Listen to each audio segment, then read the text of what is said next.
I stood by and allowed my wife to almost kill our son. I was happy she did it. Okay, fair warning, this one is long as hell.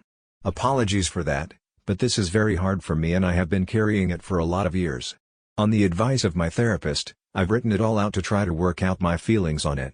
He didn't advise me to submit it to Reddit of course, but I have struggled with this for a long time, and I need to hear other people's opinion on it. I still really have no idea how I feel about it, even after all these years, but I will submit for judgment by the masses. I know I did wrong on some things, probably a lot of things. I tried to do my best that I could. My son was very troubled. Very troubled. If you have seen the movie We Need to Talk About Kevin, it will really help to understand what I'm talking about, because I swear to God when I watched that film I thought I was watching a documentary of my life. I felt like the writer must have had cameras hidden in my damn house, that's how accurate it was. The only difference is that in the movie, the boy appears normal to his father and only reveals his true nature to his mother. With my son he didn't have that mask. His insane behavior was the same with everyone. From the day he was born, my son just came out wrong. He was planned. My wife and I tried to get pregnant and were ecstatic when he was born. He was wanted and loved. We showered affection on him and really tried to give him a happy childhood. But from the day we brought him home from the hospital, he was miserable. He cried for 13 months straight. I'm not exaggerating, 13 months without a break. He cried until he had no voice left and kept crying. You could see his little face scrunched up and no sound coming out, totally hoarse. There were times he would literally be crying in his sleep. I've never seen or heard of any other kid able to do that. We brought him to doctors, specialists, tried changing his diet, held him, rocked him, toys, swaddling, music, mobiles, everything we could think of. Nothing worked. 13 months of grating, grinding, no sleep hell. Once he got over the crying stage, we thought we were out of the woods. But it quickly became clear that for some unknown reason, he was just angry at being alive. I never saw that kid have a genuine, joyous smile once in the time I knew him. I saw him grin a vicious, horrible grin many times, taking a perverse pleasure from causing pain or suffering or breaking a rule, but a smile from real pleasure at something nice? No, never. Not once. He had no interest in anything positive, he was fueled by hate, and everything he did was bent toward that. As soon as he could walk, his mission in life was to destroy things. He would break or try to break anything that came in his range, smash it, chew it, throw it in the toilet, whatever he could. After a while he figured out how to get his diaper off and took great pleasure in shitting and pissing anywhere he could. After a while he figured out he could hide it, and started pissing and shitting in places we wouldn't find right away, grinding it into carpets, making it even more of a problem to clean and making the house stink. When he got older, ages 9 to 15, he would piss and shit in our bed, until we got a lock on our door and he wasn't able to get in anymore. Then he'd just take a dump in the hallway in front of our room. That biological warfare started around 2.5 years old and he never grew out of it. I'll try to speed it up as I could literally go on for days about this stuff, but as he grew older, he became more and more unmanageable. He would bite, kick, scream, scratch and spit at anyone trying to do anything with him. He was kicked out of school twice before he was 9, then let him back in and then kicked him out for good. He had to change schools. The next one put him in a special class that kept him away from the other students. We had to install a door and lock on the kitchen because he would steal knives and use them to gouge the walls/furniture or chase people with them. When he was 10, he stabbed me pretty good in the hip and ass. I still have the scars. As he grew older, he grew darker. He moved into setting things on fire, and torturing local animals. There was a stray dog that hung out around the park near our house. My son blinded it in one eye with a barbecue fork. He would dip cat's tails in gasoline and light them on fire. He became a violent, stinking, vicious beast that lived in our house. We couldn't do anything with him. I will take this opportunity to preempt the tsunami of messages. Yes, we had the kid in fucking therapy. He saw a psychiatrist twice a week, and had God knows how many different medications prescribed to him over the years. Nothing worked. Therapy didn't work. Meds didn't work. Nothing fucking worked. He was like a poison cloud of hate and fury lashing out at anything in his reach. When my son was 16, my wife got pregnant again. I can't tell you how different our reaction was. Instead of joy, we felt horror. This pregnancy had not been planned, and we really were at a loss over what to do. My son had been such an unending nightmare for 16 years, we couldn't take the idea of starting again from the beginning. We talked a lot about terminating, but A, access to abortion was not as easy in those days as it is now, and B, My wife was very against it. We talked about many options. In the end, we decided that my wife would have the baby, and if it turned out evil we would put it up for adoption. We knew we just couldn't do it again with another child like our son. We had a daughter. She was normal. Suddenly we saw what our lives should have been like the whole time, how things would have been had our son not been himself. She laughed at things. She breastfed without biting, she didn't have teeth yet anyway, but you could tell she was just trying to eat, not tear her mom's breast off. After 4 months she was sleeping through the night. She was happy. She was normal. I can't describe the relief and happiness that we both felt, I don't have the words for it.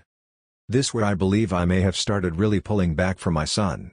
Up until that time, whatever mistakes I made, I had always tried to do the best for my son, I am convinced of that.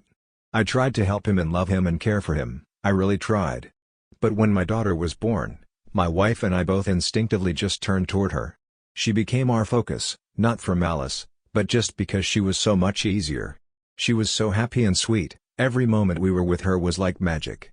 I understand this was wrong, but we honestly couldn't help it. I don't have a better explanation than that.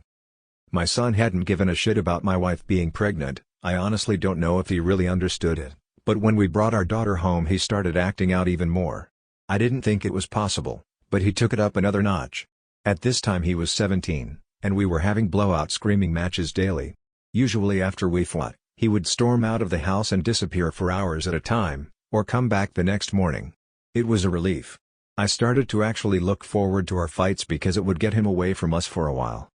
After the birth of our daughter, my relationship with my son was almost entirely gone, our only real interactions were screaming at each other. My wife was even worse with him, she just had nothing left. By that time, if our son even came into the same room as her, she would just stop whatever she was doing and start screaming, "Get the fuck away from me. Get away. Get the fuck out." Until he left. He started spending more and more time out of the house, which was a blessing for us. I have no idea what he got up to out in the world, but we were just happy it wasn't being inflicted on us. As a consequence of our son's behavior, we had invested heavily in locks around our house. All of the cheap, thin interior doors in our home had been replaced with thick, dense wood doors that couldn't be kicked through, equipped with keyed locks that my wife and I carried keys to. I know it sounds extreme, but locks and heavy doors were the best way we had found to create safe spaces from him. And again, before I am inundated with messages, I was not locking my son in rooms like a prisoner, he had free reign of the house and could come and go as he pleased. My wife and I would lock ourselves in rooms to protect ourselves from him, if anything we were the prisoners in our own home. On the day in question, I had fought with my son in the morning and he had left the house in a rage. My wife and I were enjoying some peace and quiet in the kitchen while our daughter napped in our bedroom. And then my daughter began crying. Any parent who has young children can tell you, you get used to your child's cries and you can tell after a while what they need. They cry differently if they are hungry, or need changing, or are just restless and want to be held. Babies can communicate pretty well before they can speak. This cry was none of those things. This cry was terror. The second we heard it, my wife and I were both up out of our chairs and running to the room. The door was locked, of course, and it took a few seconds to get the right key and get it open. My son was in the room. We lived in a bungalow, and the bastard had climbed in the window to get to her. He was standing over her crib with a steak knife in his hand. I have no idea where he got it, it wasn't one of ours, we controlled our knives very carefully and always kept them in locked drawers. I think he may have stolen it from one of our neighbors' houses. He had broken her skin twice already, once in the belly area and once on her arm. I could see blood running down. When I entered the room he was dragging the back of the knife down her face, not cutting, almost tickling her with it, teasing her while she screamed. He looked up at us and smiled. Before I knew what I was doing, I was already moving, running to put myself between them. I didn't think about it, I just moved instinctively. Even with that, my wife got there faster, it was like a movie on fast forward. She got to our son and bashed his hand away, knocking the knife across the room, and then shoved him with her whole body weight, so hard that he flew away from the crib and bounced off the wall. I picked up my daughter and held her while my wife screamed us. I could see her shaking, almost convulsing. I can remember the smell of the room, the sound of my daughter screaming and wailing. The look on my son's face as he stood there. Just nothing. Blank, dead, there was nothing in his eyes, no emotion. He looked like an alien to me. I watched my wife take a step toward him. I could have reached out and stopped her, but I didn't. She stepped forward again, very close to him. I could have stopped her again. But I didn't. She waited, looking at him for maybe 3 to 5 seconds without moving. And then she punched him in the face. Now until this point, you may have been picturing my wife as a typical woman, small frame, dainty, delicate. This is not the case. My wife does have a small frame, but dainty and delicate she is not, never has been since I've known her. Since her early teens, my wife has been a boxer. MMA didn't exist back then, but karate and boxing were big in those days, and my wife was a very talented amateur. She was about 130 pounds, she carried a lot of muscle and she knew how to punch. I had 70 pounds on her back then, and I have no doubt that in a real fight between me and her she could have and would have pounded me flat. Neither of us had ever laid a hand on our son in anger before, but something broke in her that day, and all the years of anger and pain and sorrow and frustration just came pouring out. When she hit him his head snapped back and blood started pouring out of his nose. He hardly reacted, he just looked at her with this shocked expression like he didn't know how to process what had just happened. She waited another second. And then she hit him again. I could have reached out and stopped her. I could have dragged her out of the room, taken her away, calmed her. I didn't. I just stood there and watched while she systematically started to pound him to a pulp. Every time he brought his hands to cover one part she would blast him somewhere else, body, head, over and over. He started screaming, crying out, yelling for her to stop. It's the most genuine reaction I'd ever seen him have to anything in his whole life. But she wasn't stopping. I watched her ramping up, hitting harder, faster, working him like a heavy bag. He tried to swing at her and she slipped him easily. She was on autopilot, sinking down into her training. I stood there watching for a minute. Then I turned my back on them and took my daughter out of the room. I brought my daughter to the kitchen and gave her a bath in the sink. I found that he had cut her a third time on the sole of her foot. All the cuts were superficial. I cleaned her up and held her until she calmed. I put polysporin and band-aids on her cuts. In our bedroom, I could hear my son screaming, calling my wife horrible names, telling her he would cut her head off and fuck her corpse. After a while, I didn't hear him saying anything anymore, didn't even hear him crying out. I assumed that he must have been knocked out. But I could still hear her beating him. That went on for a long time. Long enough for my daughter to drift off to sleep in my arms. I just sat at the kitchen table waiting for her to finish. Finally she came out and sat down across from me. Her hands were swollen and red. Her face and arms were splattered with blood. Her chest was heaving. We just stared at each other without saying anything. After a while I asked her, "Is he dead?" She looked back at me and answered, "I fucking hope so." I nodded. That was all there was to say about that. I understood how she felt perfectly. I felt the same. I didn't know what to do, so we just sat there waiting silently. Eventually my wife started crying and went to go take a shower. I just stayed where I was holding our daughter. After a long while, I heard moaning and sobbing coming from our room. It turned out that my son wasn't dead. I went in to see how bad it was, and it was pretty bad. I've never seen a more merciless beating laid onto anyone, before or since. He was lying on the floor, rolling around with blood leaking out of his face, lying in a pool of vomit. His nose was squashed flat out across his face, both of his eyes were completely swollen shut and starting to blacken already. I could see that a couple of his fingers were bent out at weird angles and he had pissed his pants. I think he must have been missing teeth, but I couldn't see any on the floor and I couldn't see inside his mouth. His lips were all puffed up and swollen. From talking to my wife about it later, I know now that she had systematically beaten every part of his body, focusing heavily on his legs. She told me she kicked him in the groin repeatedly until her legs got tired, and had kept beating his body long after he had passed out. When my wife came out of the shower, I still didn't know what to do about our son. I didn't know whether to call the police or an ambulance, take him to the hospital myself. I honestly didn't have any idea what to do. After a while I realized that I simply didn't care what happened to him anymore, and we decided to just let him live or die on his own.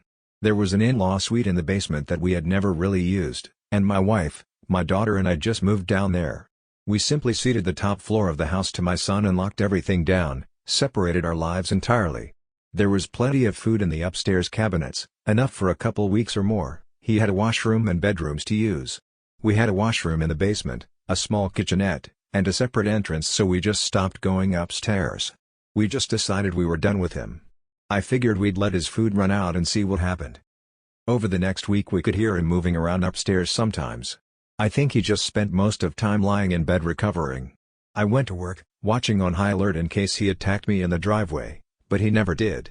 My wife stayed home with our daughter. She was never out of our sight. One night we heard him going ballistic, smashing things and banging. We didn't respond. He never tried to get downstairs or get near us though.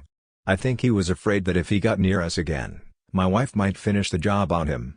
After 3 weeks down in the basement, we hadn't heard anything from up above for a few days, and I ventured upstairs to the main floor of the house. The place was demolished, and there was no sign of my son. He was gone. It took months to repair the damage he had done and get the main floor back to normal again. There was food and shit smeared all over the walls and broken glass on the floor, big holes in the drywall. He had ripped the place apart. He tore up the linoleum in a corner of the kitchen and emptied an entire foam fire extinguisher into the living room.